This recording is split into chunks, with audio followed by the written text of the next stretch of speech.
Hello, I'm Professor Rad, and this is Precalc video 215, Algebraic Operations on Functions. So in this video, we're going to talk about how we can add, subtract, multiply, and divide functions and what the notation for that looks like.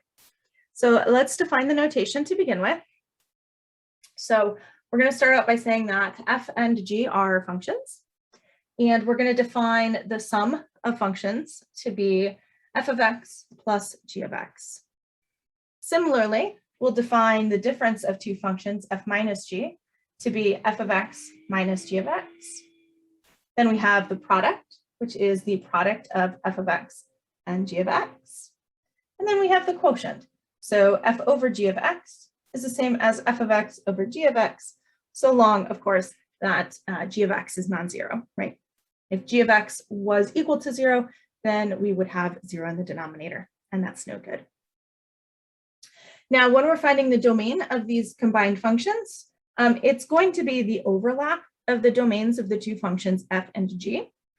And the quotient f over g has one added caveat that g of x can't be 0. So let's do a couple of examples of applying these definitions to an actual function or two. For this example, we're going to look at two polynomial functions. So f of x is this quadratic 2x squared minus 5x plus 1. And g of x is a linear function at 6x minus 24. And we're just going to determine a bunch of stuff. So we're going to find f plus g of 2, g minus f of x, fg of 0, fg of x, f over g of -1, and f over g of x. So let's go ahead and walk through finding each of these values. So let's start out with f plus g of 2. Now, one thing that's super important to get clear here is that this does not mean add f and g and multiply by 2. That's not what this means. It means add f and g and evaluate it at 2. So in other words, or another way of thinking about it, is to take f of 2 and take g of 2 and add them up, find their sum. So we're going to throw 2 into f of x here. That's going to give us 2 times 2 squared minus 5 times 2 plus 1. And then we're going to add g of 2. So g of 2 is going to be 6 times 2 minus 24. Now, this is a totally acceptable and fine way of showing your work, but I would recommend, especially if you tend to make mistakes and maybe have trouble finding where your mistake was made, to put parentheses around each of these functions so that when you go back to check your work later, you are like, where did I find my answer from? You have f of x, or f of 2 in this case, all grouped together, and you have g of 2 all grouped together. So it just makes it easier to track your work. So next, let's evaluate these. 2 squared is 4, times 2 is 8. 5 times 2 is 10, plus 1. 6 times 2 is 12, and we're subtracting 24. So 10 from 8 is a -2 plus 1 gives me -1. And 12 minus 24 is a -12. So I end up getting -13.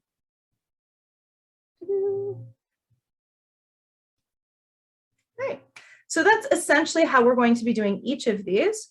We're just going to rewrite it in terms of the definition and evaluate them. So if you would like to pause the video here and try these out on your own, absolutely feel free to do so. If you want to work through another example or two with me, we can do that as well. So I'm just going to be walking through all of these.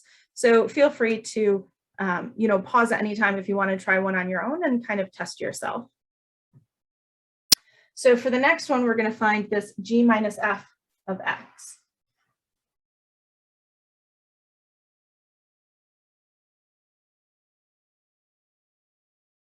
Now, again, this notation does not mean do g minus f and then multiply by x.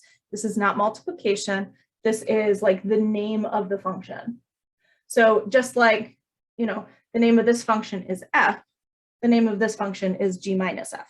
It's just the name of it. So we're going to find that by doing g of x and subtracting f of x. Now in the previous example, we could be a little bit, relaxed. We didn't need parentheses because we were adding, so everything was going to be fine. But because we're subtracting here and there's distribution involved when you're subtracting, I would definitely recommend using parentheses here. So unlike last time, there's no number I'm substituting in for x. I'm just evaluating it at x. So I'm just going to take my g of x function, 6x minus 24. And then I'm going to subtract my f of x function, 2x squared minus 5x plus 1. Once I have that set up, now I can get rid of the parentheses and combine my like terms. So I have 6x minus 24 minus 2x squared plus 5x. And then minus plus 1 will give me minus 1. Now, because these are polynomials, we want to make sure that we're writing them in standard form. So I'm going to write them in descending order of degree as I combine my like terms. So we start out with a negative 2x squared. Then we have 6x plus 5x is 11x. And negative 24 minus 1 is a negative 25. Now at this point, we're done. There's nothing else that we need to be doing here. We don't need to factor this. We don't need to set it equal to 0. What we're finding is the definition of this function. And that's what we found. This is the definition of our function. So this is it.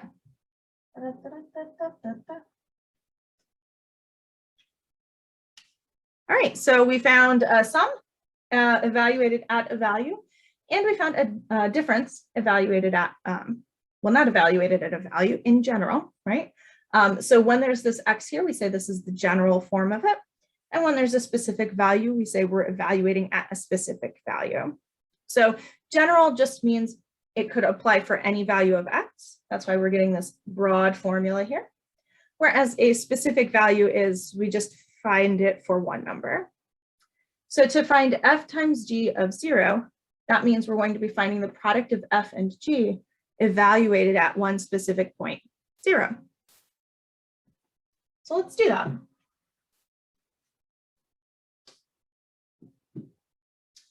So fg of 0 means we're going to take f of 0 and we're going to take g of 0 and we'll find their product. Now be careful, this is the product, not the composition. So the composition would have that open circle between them. Sometimes with product, you will see a little product dot there in between the f and the g. So you want to make sure you're recognizing whether that dot means multiplication or whether it's the open circle of compose. So now I'm absolutely going to need parentheses because we're multiplying two polynomials, and I'll evaluate them at 0. So I have 2 times 0 squared minus 5 times 0 plus 1. And I'm going to multiply that by g of 0, which is 6 times 0 minus 24. So I have 0 and 0 and just 1. And then nothing minus 24 is minus 24. So we get a negative 24. And that's it. That's what we find. So let's do this next one. Now this next one, we have the x here. So that means we're going to be finding the product of f and g in general because we're finding it for that specific x. And I'm going to want this number later, so I'm just going to jot it down over here that we found that to be negative 24.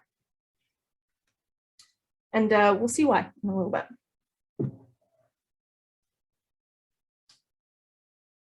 So finding the product of f and g of x means that we're going to take f of x and g of x and multiply them. So now we have two polynomials that we're going to multiply together. So this will be 2x squared minus 5x plus 1 And we're going to multiply that by 6x minus 24. Whew. Okay, now there are a few different ways that you can multiply polynomials together. My personal preferred method is called the shaking hands method. Basically, what that means is we're going to distribute all the terms to all the terms. So 2x squared is going to get distributed to 6x and the negative 24. Negative 5x gets distributed to 6x and negative 24. And 1 gets distributed to 6x and minus 24. So it's called the shaking hands method because it's kind of like these people are sitting in a room and these 3 people walk in and the 3 new people shake hands with everyone who is sitting in the room. So when you distribute, you shake hands with everybody who was already there. So let's go ahead and do that. So as I do this, I'm also going to line up my like terms vertically just to make it easier to combine. So 2x squared times 6x, 2 times 6 is 12, and x squared times x is x cubed. And then 2x squared times a negative 24 will give me a negative 48 x squared. Moving on to the next term, we have to be careful with this negative 5. So negative 5x times a positive 6x will give me a negative 30 x squared. And negative 5x times negative 24 is going to give me a positive 120x. And then 1 times 6 is 6x. And 1 times negative 24 is a negative 24. So notice as I walked through, each line is found by, like this first line is what I got by distributing this 2x squared. The second line comes from the negative 5x. And the third line comes from the 1. You don't have to show your work in this way. I personally prefer this way because it helps me to keep all of my like terms lined up and it makes it easier to combine in the end. But if you prefer to write it all out on one line, that's totally fine too. So in the end, I'm going to get 12x cubed minus 78x squared plus 126x minus 24. Oh, golly.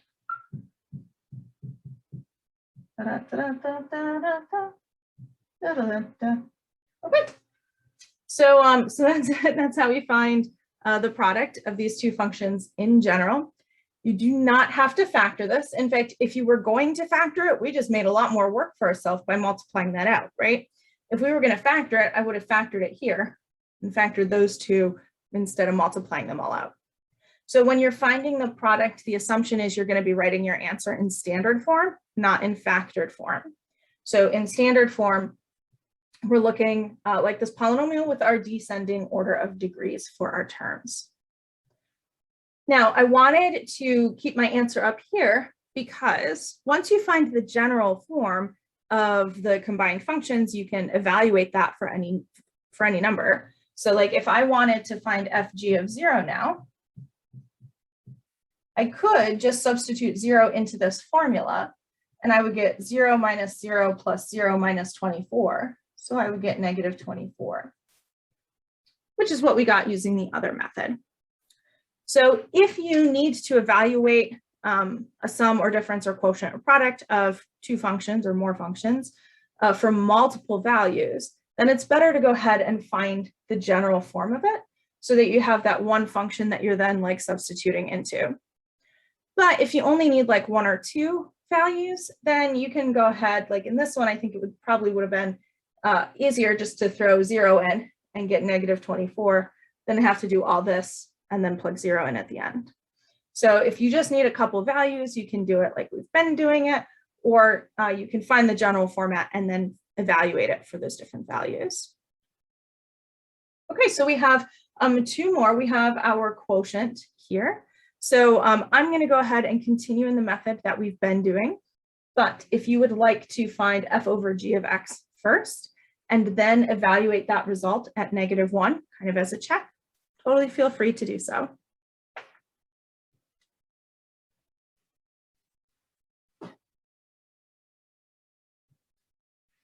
Okay, so f over g of -1 means I've got to find f of -1 over g of -1. So let's see. When I evaluate that, I'm going to substitute -1 in for x up here. So we have 2 times -1 squared minus 5 times -1 plus 1. And this is going to be over g of -1. So 6 times -1 minus 24. Okay, now because we are substituting in a -1, I definitely needed parentheses around them. And I've got to be really careful with all my operations not to make any sloppy errors. So -1 squared is a +1 times 2 is 2. -5 times -1 is a +5. Bring down my +1. And then I have 6 times -1, which is a -6, minus 24. So the top looks like it's going to be 8. And the bottom is a -30. All right, so now we have a fraction. We can simplify that. So we'll cancel out a common factor of 2 to get 4 over -15. There we go. All right, and if I want to find this result in general, then I'm going to repeat the same process. I'm just going to have x's instead of that -1. So f over g of x is going to be f of x over g of x. And then I'm just going to throw this function up top and that one down below. So this is 2x squared minus 5x plus 1. And that's over 6x minus 24. Now, at this point, because we do have a rational function, we want to make sure that we are expressing this in simplest form, if possible. So the denominator can definitely factor. We can pull out a 6.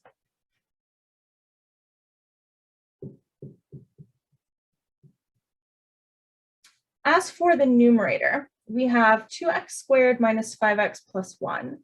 So if I'm going to factor this, I would need two numbers that multiply to 2 times 1. So they have to multiply to be 2 and add to -5. So because 2 is a prime number, the only things that multiply to give us 2 are 2 and 1, or -2 and -1, right? So neither of those combinations are going to add up to be -5. So the numerator doesn't factor.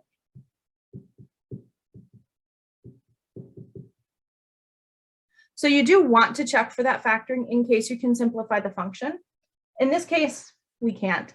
So either of these answers would be acceptable for finding the quotient of f and g. And if you found this one first and then evaluated at -1, probably had very similar work that we had because nothing ended up simplifying here. So that's going to be it for our algebraic combinations of functions. Pretty, nothing super heavy here. We'll do that in the next video when we talk about difference quotients. So I'm looking forward to seeing you in the next video, and I hope you have a wonderful day. Bye for now.